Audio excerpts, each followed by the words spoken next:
BAiP Founders Celebration Honoring Phyllis Sperling, April 27, 2025.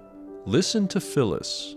Phyllis recounts the origin story of BAiP, from an idea in 2008 to a vision for our neighborhood to the success it is today. The following recording is taken from interviews with Phyllis, made as part of an oral history of BAiP's founders, conducted in 2016 by a BAiP group led by Pat Lawrence. Herman, my late husband, Herman Sands, was sitting over there, and I was sitting over here, and he was reading the New York Times, and he said to me, "There's this organization in Beacon Hill in Massachusetts, in Boston, that is an aging in place organization, and what they're doing is very interesting.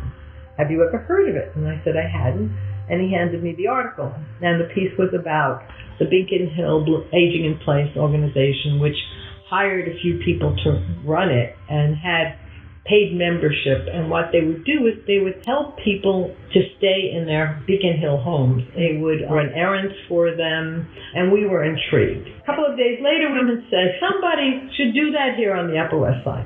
And a week or two or three later, we get a call asking us to do a presentation of aging in place organizations to the board of 104th Street Block Association. And then we left it at that. Of course, Herman and I were asked immediately if we would be part of the steering committee, and we said yes, and decided to have a town hall meeting. This is after a few months. We put posters up in the neighborhood, advertised it through the block associations, and called a town hall meeting of the people from 102nd Street to 104th Street, a very small little catchment area.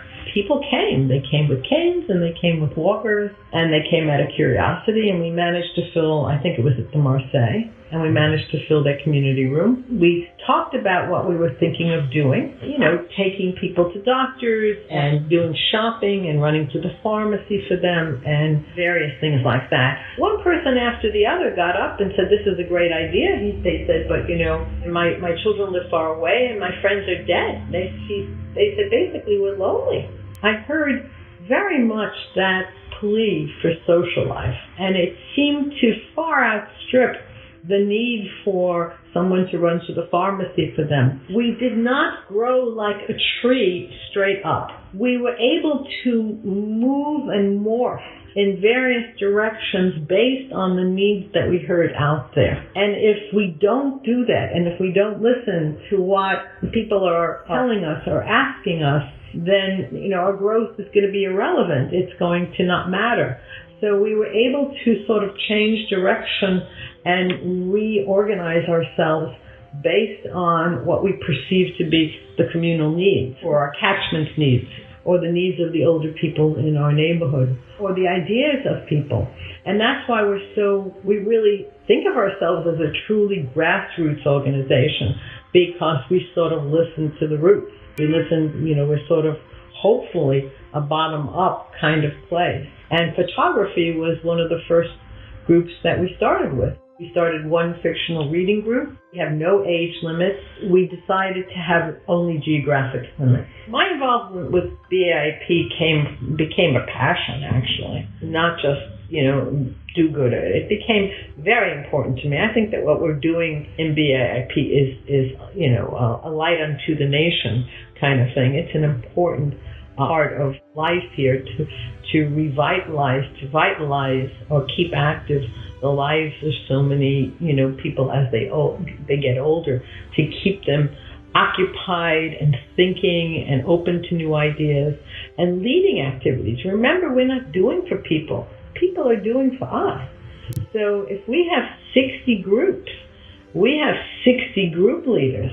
And if we have well over 100, 120, 150 volunteers at various levels, so we're not only fostering activities, we're fostering leadership among older people. Everybody that's been a group leader will tell us how important being a group leader is to them, how important it's been to their lives, how much contribution it's made.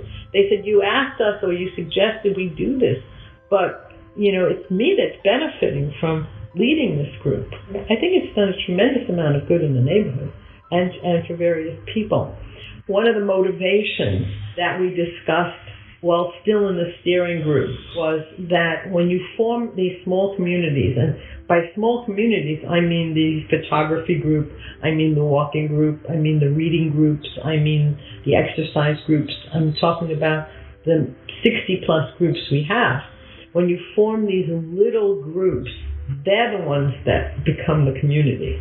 Really, they're the ones that bond together, and that's always our hope, is this bonding, that we're creating groups that bond together. Because remember, when Nikki got sick, it was a photography group that ran to the east side to help her. When Dorothy O'Hanlon was ill, it was the exercise group that pulled together and made sure we saw her in shifts and helped her out at the nursing home. When somebody falls in a walking group, it's the walking group that goes and does the work.